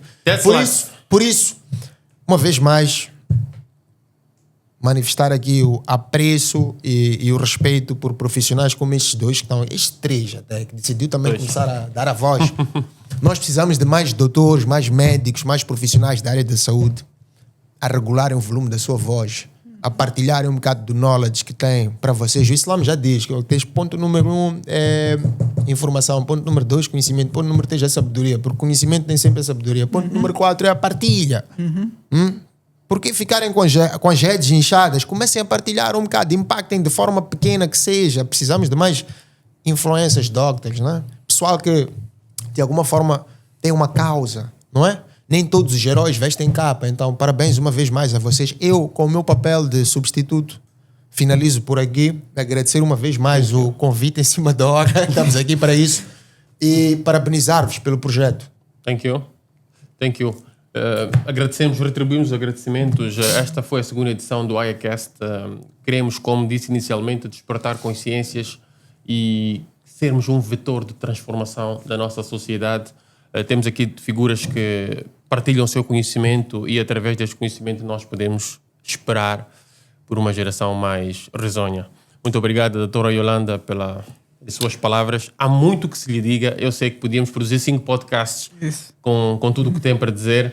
O doutor Chato que nos aguarde, porque ainda temos muito que falar para os próximos episódios. Thank you, guys. Always a pleasure.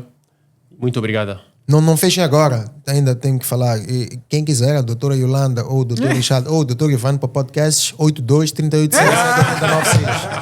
Liga. Thank you, guys. Eu estou muito caro, hein? Considerações? A doutora está indisponível para podcast. Até 2027. Então, acalmar aí. Esse contacto... Doutor Chato. Mas tem que sair uma sessão 2, já? Não se falou de tudo. Não. Doctor, thank you very much. Na verdade, gostávamos imenso e eu tenho a certeza que quem nos vê também gostava que a doutora participasse muito mais, mais pertencente ao grupo, não é? Esta é a nossa casa. Yeah. E thank you. Um grande prazer. Tenho que falar últimas considerações também? Podes. Feel free. Obrigada pelo convite. É uma honra muito grande estar aqui a participar do segundo episódio. E Aya para mim é casa, não é família. Então sempre que me chamarem eu estaria aqui, apesar de ter a agenda preenchida até 2027. Espero que os outros podcasts percebam isso. Mas eu nunca falei isto, mas é muito gratificante estar aqui nesta família. Eu fui recebida com braços abertos. E eu já tinha batido outras portas, em outras clínicas, a apresentar este projeto de atender especificamente usuários de drogas, e todo mundo fica meio reticente, tipo, drogados aqui, chamam de drogados, que é uma palavra pejorativa, são usuários de drogas, não é? Mas todo mundo ficava muito reticente, porque não querem misturar, porque drogados, etc., o que não é o correto, é uma doença, não é?